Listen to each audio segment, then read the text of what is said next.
Les invito a abrir sus Biblias en el Evangelio según San Juan, capítulo 20.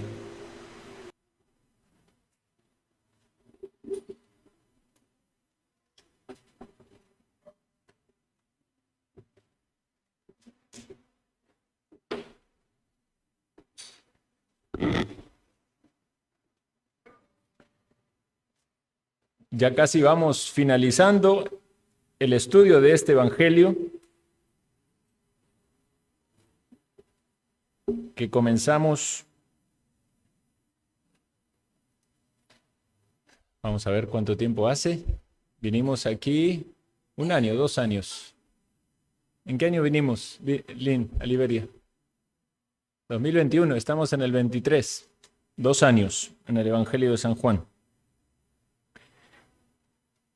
Capítulo 20, vamos al versículo 24. Brevemente quisiera mencionar que en el sermón anterior habíamos visto que Jesús apareció a los discípulos cuando estaban allí reunidos en el primer día de la semana y pusimos un énfasis especial en el día del Señor. Qué importante que es este día, día domingo. El día de reposo cristiano, el día en el que el Señor resucitó, el día en el que manifestó su presencia de manera especial entre sus discípulos, el día en el que el Señor dio testimonio a ellos de su sacrificio, el día en el que les concedió su paz, el día en el que les recordó la gran comisión. Como el Padre me envió, así también yo os envío. Y el día en el que les dio de su Espíritu. Y confiamos también que eso es lo que pasa hoy entre nosotros, porque el Señor está presente con su pueblo.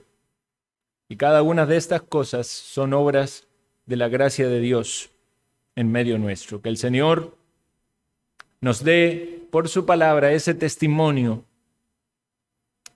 de su sacrificio, que nos recuerde la responsabilidad que tenemos, que nos conceda de su Espíritu, que toque también los corazones de los perdidos y les traiga la salvación. Vamos a orar. Amado Señor, gracias te damos porque llegamos a este momento de meditar en tu palabra, algo especial para todos nosotros, y cuán sagrado entendemos que es.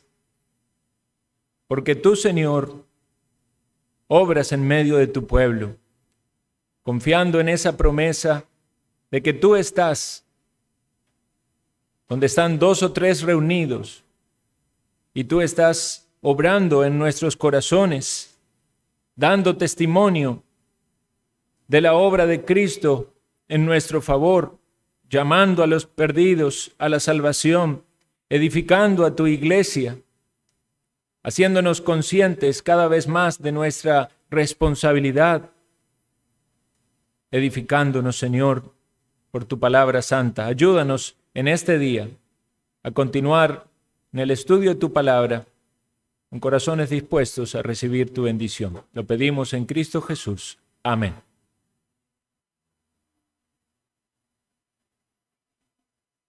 Contaba alguien una historia que en la Edad Media había una persona con muchos recursos en una aldea y había decidido conceder dinero para aquellas personas que estaban en necesidad, pero decidió hacerlo de una manera muy particular. Él se encargó de dar un anuncio de que iba a estar en cierto lugar desde cierta hora, desde las 8 de la mañana hasta el mediodía, allí dispuesto para que llegaran a él todas las personas que tuvieran deuda y él iba a emitir el pago, ¿verdad? El cheque, la manera de comprobar que esa deuda iba a ser pagada. Y dice que mientras estaba allí, desde la hora señalada, esperaba y notó cómo muchos en esa aldea habían descreído de su anuncio. Por allá apareció una persona que mostraba claramente con su apariencia una gran necesidad. Y esta persona preguntó por eso que se había anunciado y efectivamente recibió allí el documento que constataba que toda su deuda era saldada. Ya se iba acercando el mediodía y apareció otra persona más, la cual también recibió la misma bendición. Cuando esas personas salieron y los otros de la ciudad comprobaron que eso que se había anunciado era real, entonces quisieron llegar para recibir también la exención de sus deudas. Pero esta persona entonces había estipulado un tiempo en el cual daría esa dádiva y ese tiempo ya había pasado. La mayoría de ellos había sido incrédulo acerca de la bondad de este hombre, o podríamos también pensar de la veracidad de ese anuncio. La incredulidad ciertamente es un problema bastante grande y podríamos pensar de que hay muchas razones que pudiesen justificar a algunos a ser incrédulos. Quizás usted ha recibido alguna vez uno de esos emails que vienen de Nigeria y dicen que usted ha sido heredero de una gran fortuna. Hay muchas formas de engaño en este mundo y aquí en Costa Rica estamos ya instruidos con grandes cantidades de estafas.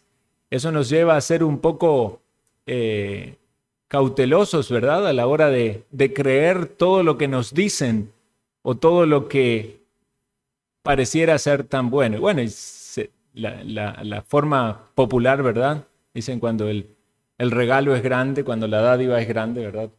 Hasta el más santo desconfía.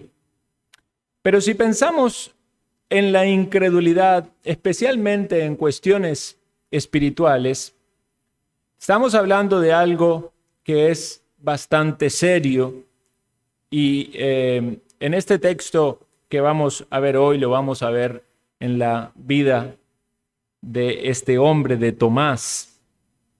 ¿Qué es la incredulidad? Podríamos decir falta de fe, falta de confianza, muchas veces para referirse a aquel que no tiene la salvación del Señor. Es decir, al no creyente lo identificamos como un incrédulo, aquel que voluntariamente rechaza la bondad de Dios. Y esto es una manera de oponerse a Dios, de cerrar las puertas, aunque sabemos que Dios es todopoderoso y nada puede contra su voluntad. Todos éramos en un sentido incrédulos y Él venció nuestra incredulidad. Pero vemos en la Biblia expresado de muchas maneras que la incredulidad de algún modo se opone a esa bondad de Dios. Dice que Jesús no hizo muchos milagros en un lugar a causa de la incredulidad de ellos. Pero también los creyentes podemos luchar con la incredulidad. Y hoy el hermano Esron, hablando de la fe, mencionaba este texto de aquel hombre que tenía un hijo enfermo, lunático, y el Señor le preguntaba si creía que él podía sanarlo. Y él dijo, creo, ayúdame, incredulidad. Algunas veces están estas dos cosas. Pedro, al hundirse en el agua, clamó ayuda al Señor después de haber caminado sobre el mar, que le tendió la mano y le levantó y le dijo, hombre de poca fe, ¿por qué dudaste? De algún modo la incredulidad está ligada también a la duda. Por eso también hay aquellos que tienen fe, que tienen convicción y podemos decir se manifiesta en que no dudan. Y la Escritura nos habla en Romanos 4:20, dice, tampoco dudó por incredulidad de la promesa de Dios, sino que se fortaleció en fe dando gloria a Dios en relación con Abraham. La incredulidad es un pecado serio, evidentemente en el incrédulo, un pecado que le lleva a la condenación. Porque nos dice en Apocalipsis 21 que allí en el infierno estarán no solamente los homicidas, no solamente los fornicarios, no solamente los idólatras, sino también los incrédulos. Entonces debemos tener cuidado con la incredulidad, no solamente porque si usted es un incrédulo y está oyendo del mensaje de Dios, de la bondad de Dios para su salvación, y usted lo está rechazando a Dios, está rechazando ese mensaje, está rechazando la verdad de su palabra, va a tener que enfrentar la condenación. Pero también los creyentes debemos advertir el problema de la incredulidad. Pudiese ser que alguno dé lugar a la incredulidad en el corazón y se esté autoengañando. Dice en Hebreos, mirad que no haya en ninguno de vosotros corazón malo de incredulidad para apartarse del Dios vivo.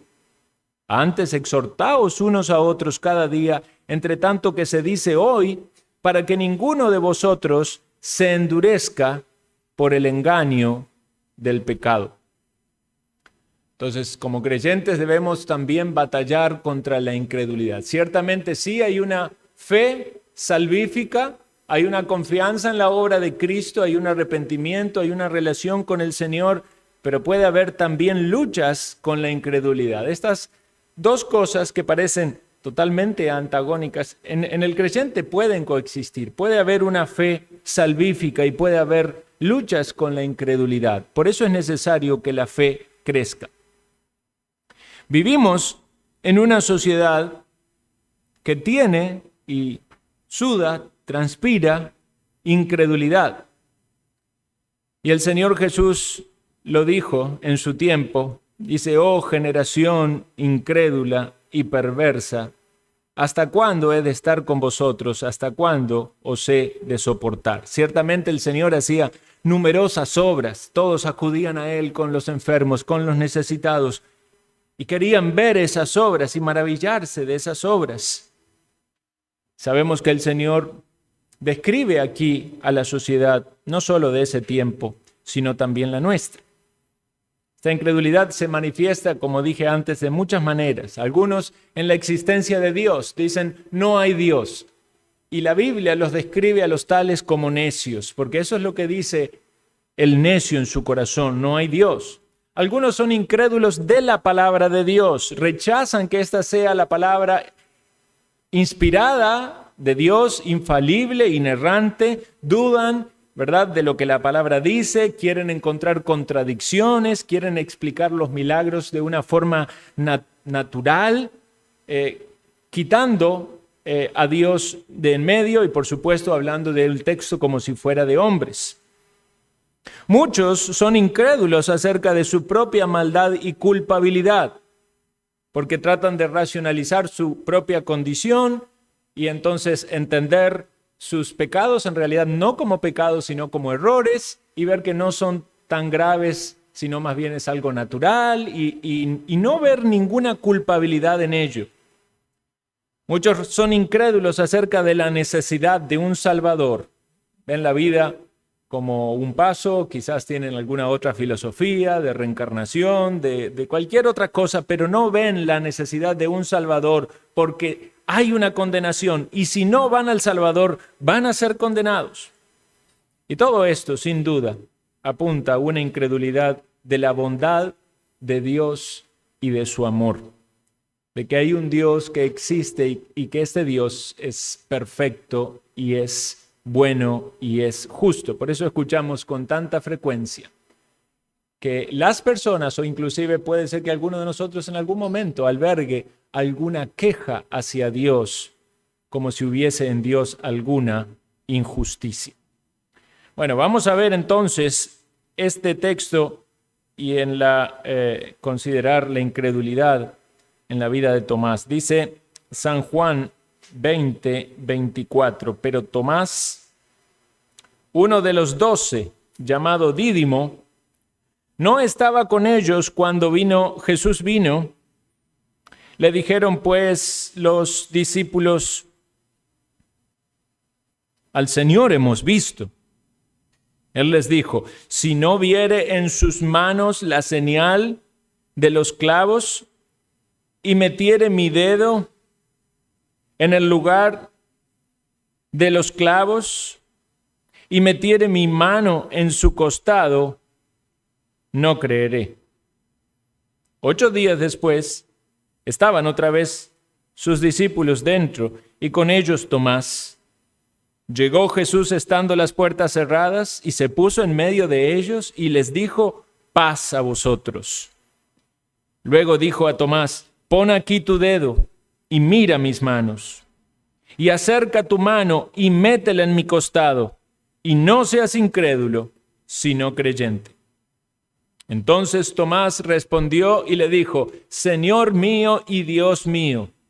Jesús le dijo: porque me has visto, Tomás, creíste. Bienaventurados los que no vieron y creyeron. Más adelante vamos a leer los últimos versículos que tenemos allí en el capítulo. Entonces tenemos aquí a Tomás, cuyo nombre significa gemelo o mellizo, y allí dice llamado Dídimo. Estamos hablando de las palabras arameas y griegas respectivamente, que para nosotros son así transliteradas. Dice el texto que era uno de los 12, y este grupo conocido como los 12 sabemos que son los 12 apóstoles, aunque Judas ya se había suicidado. Podemos decir que el grupo pasaba a ser el grupo de los 11 técnicamente.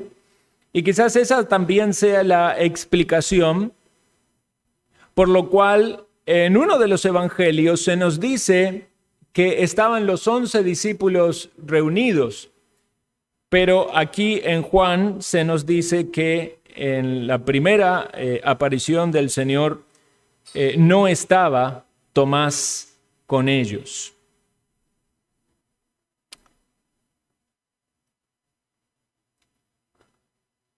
Recordemos también que Tomás se ganó el sobrenombre o el concepto del discípulo pesimista o el discípulo fatalista. ¿Recuerdan cuando el Señor recibió la información de que Lázaro había muerto y él estuvo un tiempo más antes de ir? Finalmente decide ir, y sabían los discípulos que corría riesgo el Señor de las amenazas de los judíos. Entonces, cuando Jesús le habla de que iba a ir allá, iba a estar donde estaba Lázaro, para levantarle, Tomás fue aquel que dijo: vamos también nosotros para que muramos con él. Obviamente Jesús hablaba de levantar a Lázaro de entre los muertos, pero Tomás entonces lo expresa de una manera pesimista o negativa, quizás sin entender con claridad lo que el Señor decía. Más adelante, cuando el Señor les habla de que iba a ir a preparar lugar para ellos en el cielo, que sabían los discípulos a dónde iba y cuál era el camino, Tomás fue aquel que intervino y dijo: no sabemos a dónde vas, ¿cómo pues podemos saber el camino? A lo cual el Señor le respondió: yo soy el camino y la verdad y la vida. Nadie viene al Padre sino por mí. Si me conocieseis, también a mi Padre conoceríais, y desde ahora le conocéis y le habéis visto. En estas oportunidades vemos las intervenciones de Tomás. Y ahora, al estar el Señor resucitado, quizás la más significativa por lo característico de la incredulidad de él, la manera en la que se expresa con los discípulos. Notemos entonces que Tomás dice que no había estado con ellos cuando vino Jesús la primera vez. De algún modo él había perdido la bendición de estar reunidos con sus hermanos en la fe en ese momento en el que Jesús se apareció. Ya estaba el anuncio por parte de las mujeres de que Jesús había resucitado. Él se había aparecido a María Magdalena y a las otras mujeres. Quizás sea bueno tener claro en nuestra mente el orden de las apariciones de Jesús para comprender en qué momento suceden los acontecimientos aquí relatados. El Señor murió, fue sepultado, y las mujeres fueron al sepulcro para llevar sus especias aromáticas. María fue la que vio la piedra corrida y corrió para avisar a los discípulos, le avisó a Pedro y a Juan. Las otras mujeres que estaban allí vieron al Señor. Posteriormente María viene al sepulcro y ve al Señor. Los apóstoles Pedro y Juan fueron al sepulcro, pero no vieron al Señor, solamente vieron el sudario y los lienzos. Pero el anuncio de las mujeres era de que el Señor iba a aparecerse a ellos, allí le verían. Luego fueron los discípulos que iban camino a Emaús y ellos fueron caminando con el Señor a la par y el Señor hablándoles y ellos hablándoles sin darse cuenta que era el Señor hasta que estuvo sentado con ellos y se reveló a ellos. Entonces esos discípulos de camino a Emaús volvieron donde estaban reunidos los 11. Y seguramente ellos estaban allí reunidos en la primera aparición de Jesús cuando estaban las puertas cerradas, posiblemente también algunas de las mujeres, pero allí no estaba Tomás. Entonces Tomás, por alguna razón que desconocemos, se perdió esta gran bendición de la presencia del Señor y lo que el Señor hizo por ellos, darle la paz, darle testimonio de su sacrificio, darles del Espíritu Santo. Y ahí siempre se saca esta aplicación. ¿Qué nos perdemos cuando no venimos a la casa de Dios? ¿Qué nos perdemos cuando no estamos congregados? Todas estas bendiciones que son manifestadas en la palabra. Luego sabemos que el Señor se apareció en la playa en Galilea. Bueno, primeramente con los discípulos reunidos 8 días después, con Tomás.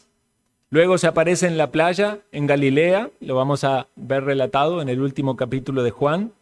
Luego se aparece en un monte en Galilea.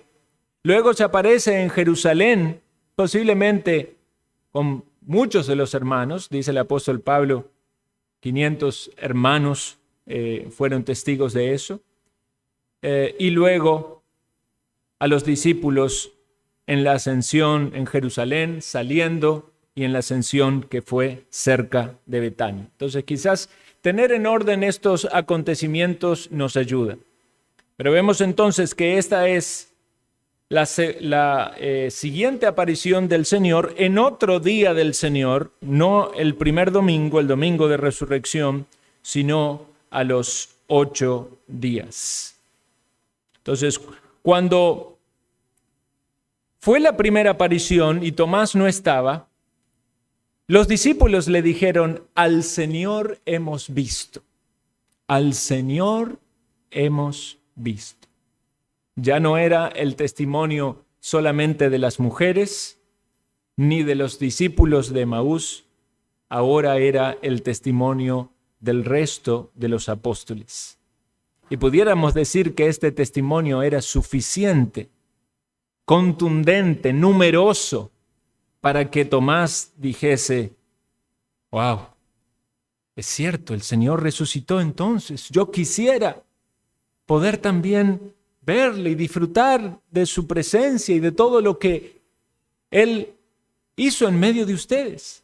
Pero su actitud es de separación de eso, de incredulidad, de rechazo. Dice, si no viere en sus manos la señal de los clavos, y metiere mi dedo en el lugar de los clavos y metiere mis manos en sus costados. Presten atención de esta argumentación de él. No es tan solo que él quería ver, él también quería palpar. Pudiese quizás hasta pensar, como algunos luego levantaron esa cizaña, ¿verdad?, de herejía, de que era un espíritu, de que Jesús era un espíritu. que no lo vi, no fue el cuerpo de Cristo resucitado, no fue el mismo cuerpo, fue nada más una aparición. Pero Tomás dice, no solamente verlo, lo tengo que ver, pero también tengo que ver la señal de los clavos para comprobar de que ese es el cuerpo del Señor y su costado que fue cortado por la lanza, cuando salió sangre y agua, y metiere mi mano. O sea, era una incredulidad, podemos decir, bastante marcada, no solo de una cuestión de vista, sino también de que él quería tocar, palpar el cuerpo del Señor. Y esto, sin duda, también es un testimonio contundente de la resurrección del Señor, como luego también lo expresa el apóstol Juan. Dice, porque vimos, ¿verdad? La vida nos fue manifestada y la hemos visto con nuestros ojos y palparon nuestras manos al verbo de vida. Evidentemente un testimonio contundente de la resurrección. Entonces, esta manera de expresar su incredulidad, podemos decir con total convicción de su incredulidad, con total seguridad de la necesidad de cuáles deberían ser las pruebas a cumplir para que sea satisfecho su necesidad de comprobar lo que le decían los otros. Y eso efectivamente acontece 8 días después, versículo 26, estaban otra vez sus discípulos dentro, posiblemente en el aposento alto, y con ellos Tomás. Tomás ahora aprendió la lección de que no debe perderse ningún domingo de reunión. Y llegó Jesús estando las puertas cerradas. Entonces se comprueba aquí de que es el cuerpo de Cristo resucitado, un cuerpo real y físico, sin embargo, con propiedades y características que trascienden las limitaciones que nosotros tenemos.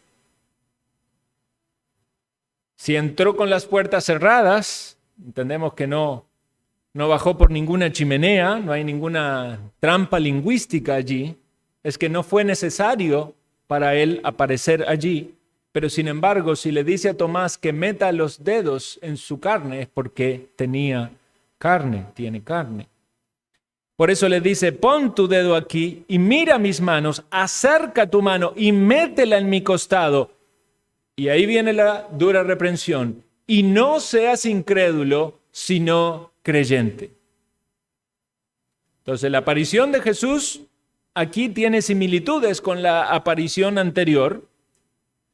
Las puertas cerradas, el Señor aparece. También vemos que el Señor aquí, al aparecer, les concede también a ellos la paz.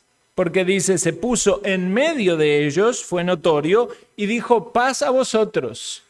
Y entre ellos que recibieron la paz, también Tomás ahora recibe la paz. Porque entendemos que las palabras de Jesús tienen el poder para producir lo que el Señor dice. Y esto es en Jesús, hermanos, no en nosotros. Algunos hoy andan por ahí creyendo que si dicen algo, ¿verdad?, tienen que decir las cosas positivas porque eso se cumple. Y no digas nada negativo, porque si no se te cumple lo negativo. No, nosotros no tenemos poder en nuestras palabras. Hay un gran error en eso. El que tiene palabras para hacer con lo que dice y sucede es el Señor, ¿verdad? Cuando Él dijo, sea la luz fue hecha. Y cuando Él dice, paz a vosotros, la paz llega. Nosotros podemos desear la paz, ¿verdad? Y salvo muy raras ocasiones, cuando uno dice algo, efectivamente sucede. Cuando uno dice, sí acepto, ahí sí, lo que dice ahí ya se casó, eso es real. Entonces vemos que Tomás también tenía paz, pero sin embargo, sabemos que Tomás tenía una gran ansiedad y deseos de querer comprobar, no solo con ver, ni siquiera con oír, porque no era un problema de oír, porque ya había oído el testimonio de los discípulos. Era con con tocar. Pero escucha la voz de Jesús que dice, pon aquí tu dedo, mira mis manos, acerca tu mano y métela en mi costado. Y todo esto involucra el oír, el ver y el tocar. El Señor está apelando de alguna manera a todos los sentidos que Tomás está poniendo como una barrera para su fe o para creer. Pero no vemos que fuese necesario que Tomás haga eso, que meta las manos, en los dedos en el agujero de los clavos. Entonces Tomás, ¿qué dice la Escritura? Metió el dedo en sus manos, no, dijo, Señor mío, Dios mío. Ya había sido suficiente. Había sido suficiente que el Señor se aparezca entre ellos, que le dé su paz, que le hable, que les muestre sus heridas, para que Él reconozca que es Jesús, que es el Señor y que es Dios. Por eso dice allí, Señor mío y Dios mío. Algunos van a intentar torcer este texto y decir, fue una exclamación, como las personas dicen, Dios mío. No, se refiere a Jesús. Jesús es el Señor y Jesús es Dios y Él le está reconociendo allí como Dios. Y a menos que Jesús sea un engañador, si Él no es Dios, debería haberlo corregido, ¿verdad? Y he dicho, no, Tomás, no digas, Dios mío, porque yo no soy Dios. Jesús no lo corrige a Tomás, porque Jesús es Dios. Y Jesús le dijo, porque me has visto, Tomás, creíste. Bienaventurados los que no vieron y creyeron. No fue necesario que Tomás tocase, no dice, porque me viste y tocaste mis heridas, solamente con verlo, creíste. Bienaventurados los que no vieron y creyeron. Es decir, que este tema de la resurrección del Señor, para Tomás no fue suficiente oír el mensaje de que Jesús había resucitado. Las mujeres que fueron al sepulcro escucharon el mensaje de los ángeles, ¿verdad? Y fueron con las buenas nuevas. Sin embargo, en algunos casos fue necesario para ellos ver. Y entendemos que evidentemente el Señor quería darse a conocer y dar pruebas de Él resucitado físicamente, ¿verdad? El Señor estaba dando testimonio visible de que Él había resucitado de los muertos, como dice en Hechos, ¿verdad? Con pruebas indubitables. Fue visto por muchos hermanos. Todos los que le vieron, ¿verdad? Supieron que efectivamente era el cuerpo del Señor. Y esto especialmente bien contundente, de que el Señor con cuerpo de carne y hueso, un cuerpo diferente, que ya no muere, resucitado, que está allí manifestándose entre medio de los discípulos. Entonces, en el caso de Tomás, la creencia del Cristo resucitado no procedió de fe, sino que procedió de vista. ¿Okay? Hay personas que pueden creer algo, y estamos hablando, ciertamente cuando decimos creer, estamos hablando de algún grado de fe, pero pueden creerlo en base a la vista. Por eso hay personas que dicen, si no lo veo, no lo creo. Entonces, ese creer en realidad no procede de la fe, sino de la comprobación visible de algo. Bueno, muchísimas cosas hay con las cuales podríamos discutir con estas personas de que creen de cosas que no ven. Ahí es nada más ponerse a investigar un poquito de la ciencia, ¿verdad? Para mencionar muchas cosas que se creen naturalmente y no se ven. Pero cuando hablamos de cuestiones espirituales vamos un poco más allá que el razonamiento lógico.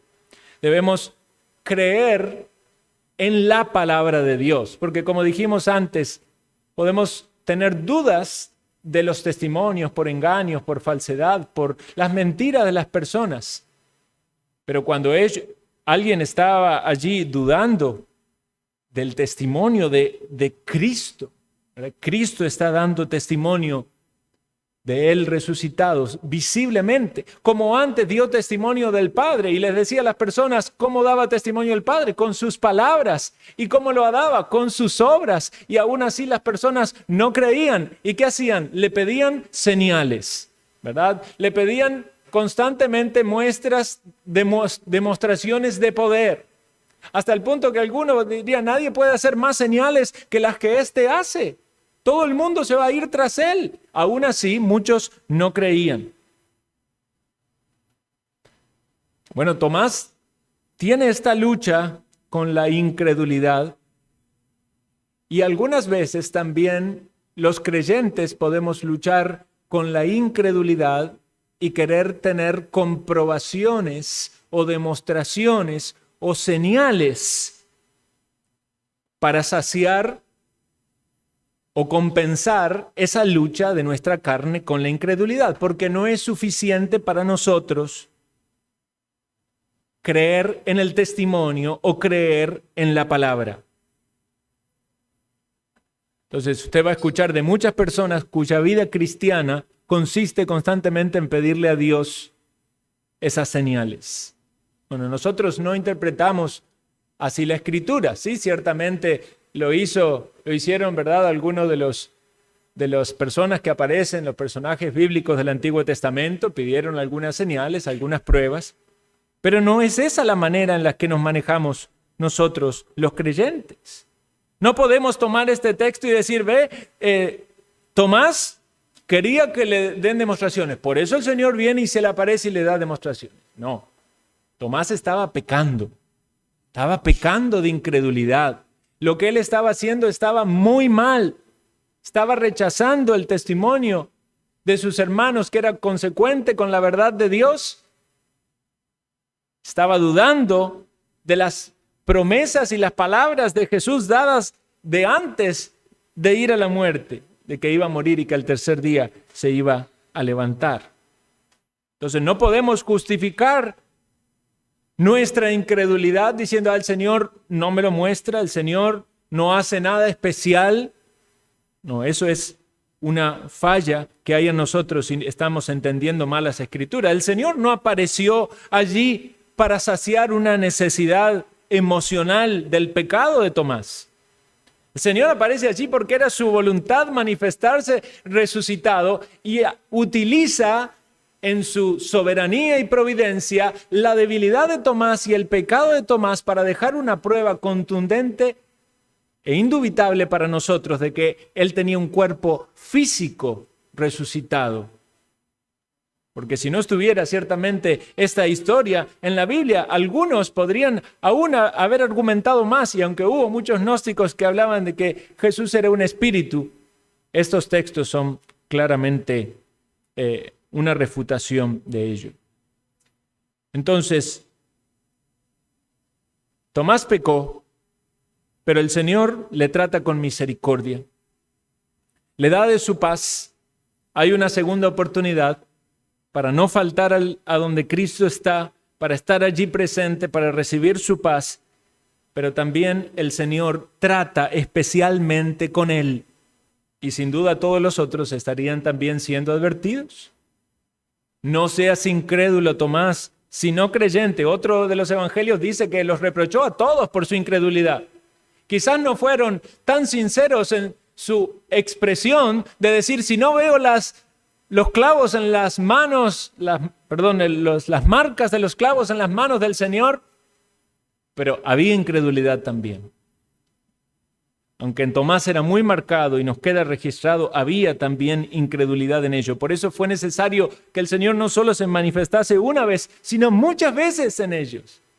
Y les dejara claro de que Él había resucitado, que es el Señor, que iba a ascender a los cielos, que tenían que esperar la promesa del Espíritu Santo y que tenían una misión que cumplir.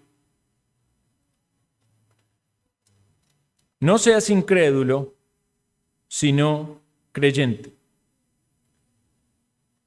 El título es La incredulidad de Tomás y la nuestra, porque también es para nosotros, hermanos.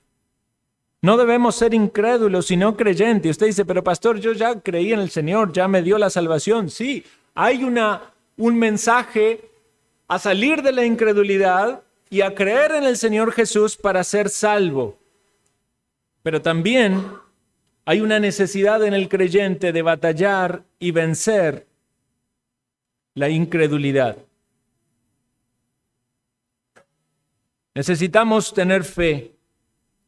Fe en lo que Dios es y en lo que Dios puede hacer.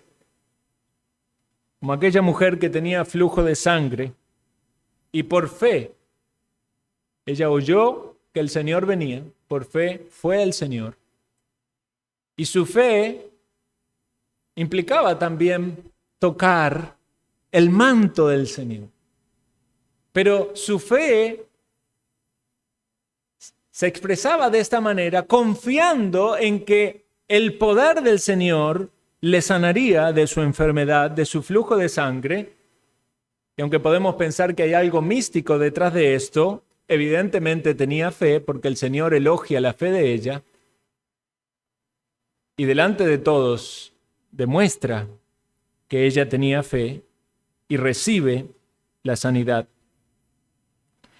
Fe como la del centurión, que reconoció que el Señor tenía autoridad y que tan solo con decir la palabra su siervo sería sano, y no era ni siquiera necesario que Jesús entre a su casa, y aún se sentía indigno de que Jesús entrase a su casa. Fe como los hombres aquellos que descolgaron al paralítico en medio de la casa donde estaba el Señor. Aunque el Señor sana al paralítico, elogia la fe de esos hombres, porque esos hombres confiaban que el Señor podía sanarle.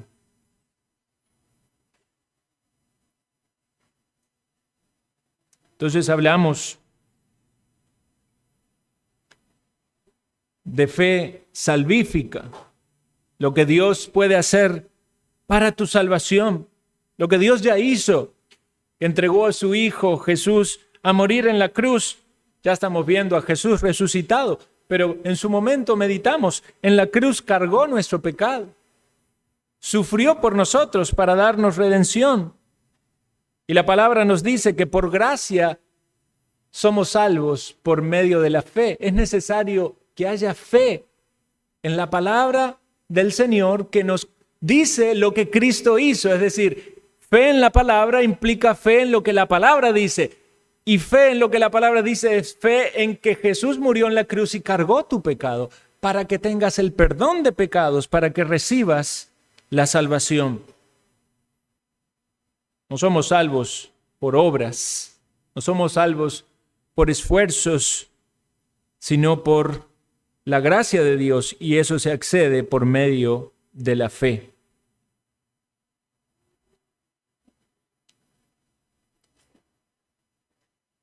Lo vemos aquí como continúa el texto.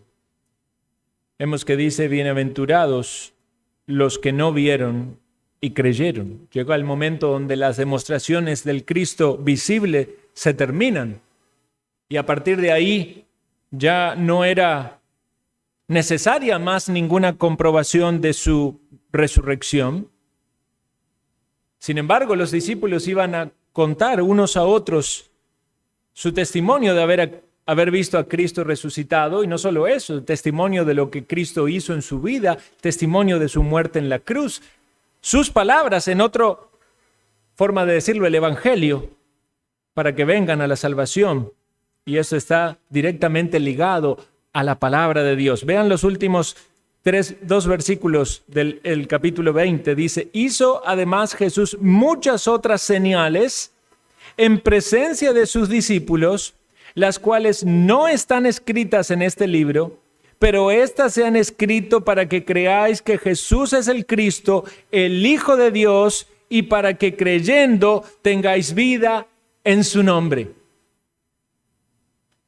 Fe en Cristo, fe en la palabra de Dios que nos habla de Cristo, fe para recibir salvación, fe para que nuestros pecados sean borrados en su sangre. ¿Tienes esa fe? ¿Tienes esa fe? Sin fe es imposible agradar a Dios. Tienes que llegar a Dios por medio de la fe. ¿O acaso está tu corazón lleno de incredulidad o de dudas? Dudas si existe Dios, dudas si realmente Cristo era Dios, dudas si vivió una vida sin pecado, dudas si Él murió en la cruz y resucitó. Todas esas dudas, ¿acaso no es suficiente el testimonio de la palabra? ¿El testimonio de los discípulos? ¿De aquellos que han sido transformados y que damos testimonio de lo que Cristo hizo en nuestra vida? El testimonio del Espíritu Santo a tu mente, a tu conciencia, acusándote de tus malas obras y de la necesidad de reconciliarte con Dios.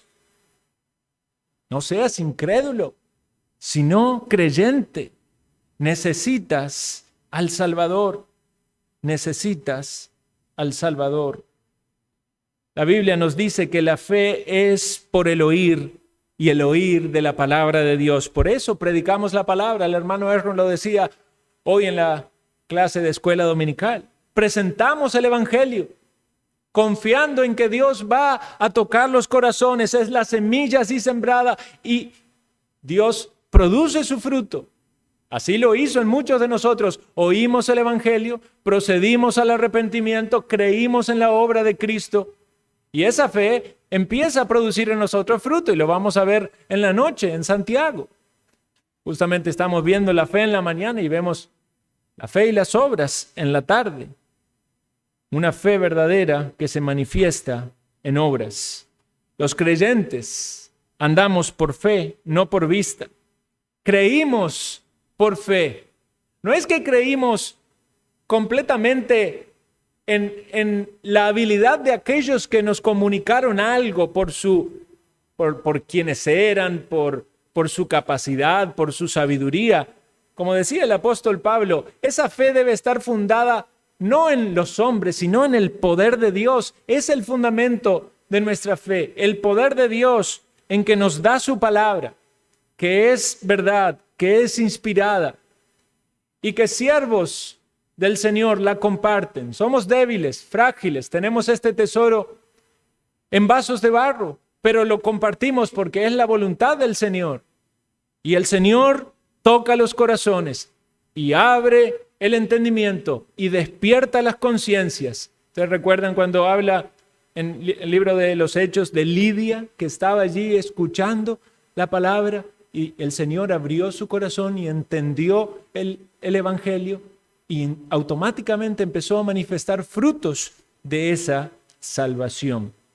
No seas incrédulo, sino creyente. Mi amigo, quizás usted dice, es que yo tengo luchas y estoy dudando. Necesitamos tener fe. Es que no tengo mucha fe. No necesitas mucha. El Señor dijo, tan solo si tuvierais fe como una semilla de mostaza. Podrías decir a este árbol, desarráigate y plántate en el medio del mar, y a esa montaña que se mueva. Y evidentemente esto no es para saciar la especulación, ¿verdad?, de los escépticos en querer tener gente haciendo trucos de magia por allí, sino para hacernos entender que aún las cosas más grandes en nuestra vida, literalmente imposibilidades espirituales, el Señor las puede cambiar tan solo en un momento. ¿Cuál es tu montaña? ¿Cuál es tu sicómoro? ¿Un pecado que no quieres dejar? ¿Un vicio que te domina? ¿Un estilo de vida centrado en las cosas de este mundo? ¿Que piensas que no puedes llegar a Dios? ¿Que Dios no lo puede remover? ¿Que tu vida no puede cambiar? ¿Que no tienes amor por Dios ni por las personas? ¿Qué es lo que te impide llegar a Dios? Tan solo un grano de fe y Dios lo puede hacer. Quisiera que consideremos algunas aplicaciones para finalizar. En primer lugar, como ya lo he mencionado, la necesidad de la salvación. Si estás entre aquellos que no tienen fe, o quizás crees que tiene fe, pero te das cuenta a la luz de tu palabra de que todavía no eres salvo. Mucha gente dice que cree en Dios, dice que tiene fe, pero no se cree salva, ni perdonada, ni en paz con Dios. Entonces déjame aclararte algo, no tienes fe, no crees en Dios. Si no tienes el perdón de Dios, si no tienes paz con Dios, entonces todavía no has tenido una fe salvífica. Todavía no has creído de la manera que debes creer para ser salvo.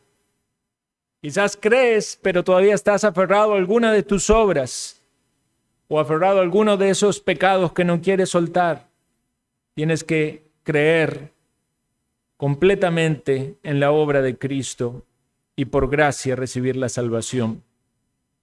Pero aquellos que creen en Cristo también necesitan fe para andar con Cristo. Fe en nuestra comunión día a día. Dice que tenemos un gran sacerdote. Acerquémonos pues con corazones sinceros en plena certidumbre de fe. Necesitamos acercarnos a Dios cada día con fe y esa fe necesita crecer. Porque por medio de la fe nos acercamos a Dios, como dijimos antes, no podemos agradarle si no tenemos fe. Pero a veces está allí mezclada. Sí hay una fe salvífica, pero hay ciertas incredulidades acerca de Dios, de su palabra, de cómo Él trata con nosotros, de sus promesas, de su amor, de su bondad. Tenemos que luchar con nuestra carne, mortificando nuestros pecados y venciendo esas luchas de la incredulidad. Es una batalla espiritual, hermanos. ¿Acaso el apóstol Pablo no nos dice que tenemos que usar el escudo de la fe? Ciertamente el enemigo nos está tirando sus dardos, quiere derribarnos. Y la manera de protegernos en esta batalla espiritual es con el escudo de la fe, de la confianza en Dios. ¿Cómo enfrentaremos si no las pruebas o las tentaciones? Sabemos que no nos han sobrevenido ninguna tentación que no sea humana y que fiel es Dios para socorrernos, para rescatarnos. No nos va a dejar que seamos tentados más de lo que podemos soportar. Sin embargo, necesitamos confiar en Él. Necesitamos confiar en su palabra. Necesitamos confiar en la obra del Espíritu Santo para poder mortificar nuestro pecado. Si queremos ser santificados, dice la Escritura en la oración del Señor, santifícalos en tu palabra es verdad. Necesitamos tener fe en que la palabra nos limpia, que la palabra nos lleva al arrepentimiento de nuestros pecados, a la confesión al Señor y a la restauración de nuestra comunión con el Señor. Necesitamos la fe para servir y para hacer buenas obras. Por eso el apóstol decía que se acordaban de la obra de vuestra fe, de los hermanos que tenían una fe que obraba y actuaba de manera tal de que manifestaba que esa fe era real.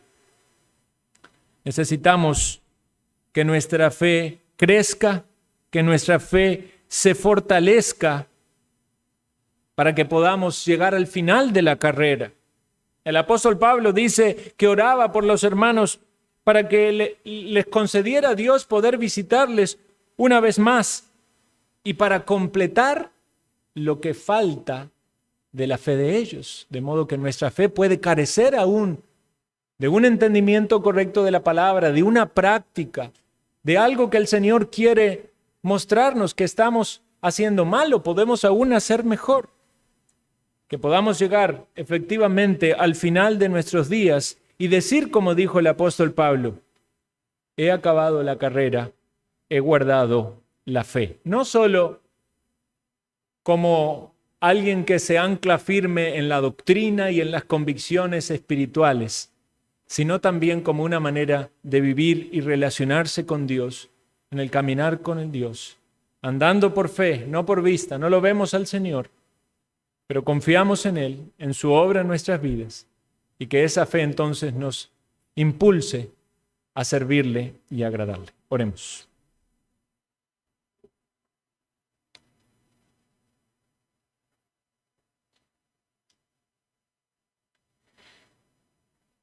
Pedimos, Señor Dios, que tu palabra haga que nuestra fe crezca, nos afirmemos en ti, en tu verdad, seamos consolados, edificados. Ayúdanos, Señor, muéstranos nuestra incredulidad. Haznos ver nuestra incredulidad tal como es un pecado que te desagrada y te deshonra. Pero, Señor, aquellos que son incrédulos y están en peligro de condenación, que no han ni siquiera confiado en Jesucristo, muriendo en la cruz para la salvación. Oh Señor, rescátalos, toca sus corazones, concédeles arrepentimiento y fe salvífica, despierta sus conciencias. Podamos, Señor, gozarnos y alegrarnos al ver pecadores pasar de muerte a vida, que también ellos, llenos de fe en sus corazones, puedan decir: Señor mío, Dios mío, al Cristo que murió en la cruz para salvarles. Pedimos